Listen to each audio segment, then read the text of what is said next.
International News.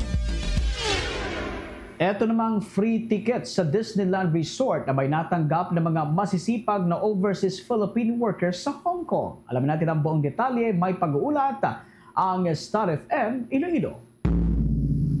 Nakatanggap ng free ticket ang mga OFW sa Hong Kong patungo sa Disneyland Resort mula sa Li Ka-shing Foundation. Sa panayam ng Star FM Iloilo, kay Duna Rita Iscartin, isang OFW sa Hong Kong na nakatanggap ng ticket, sinabi nito na marami na ring mga Pilipino doon ang nakatanggap ng ticket bilang pasasalamat ng nasabing foundation sa serbisyo ng mga domestic worker sa kanilang bansa. Napag-alaman na sa maswerteng individual na mabigyan ng ticket, bawat isa ay magkakaroon ng 2 ticket kung saan maaaring itong magsama ng isa pang kaibigan at makaka-free trip din ito sa Disneyland buong araw.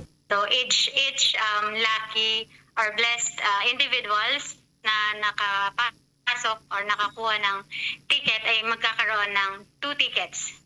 2 general admission tickets.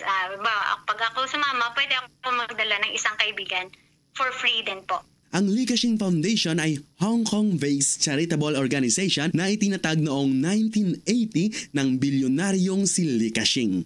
Para sa Bombo Network News, ito si Star DJ Neo, nag-uulat para sa #1 and most trusted radio network in the country. Bombo Radio Philippines. Basta Radio. Bombo!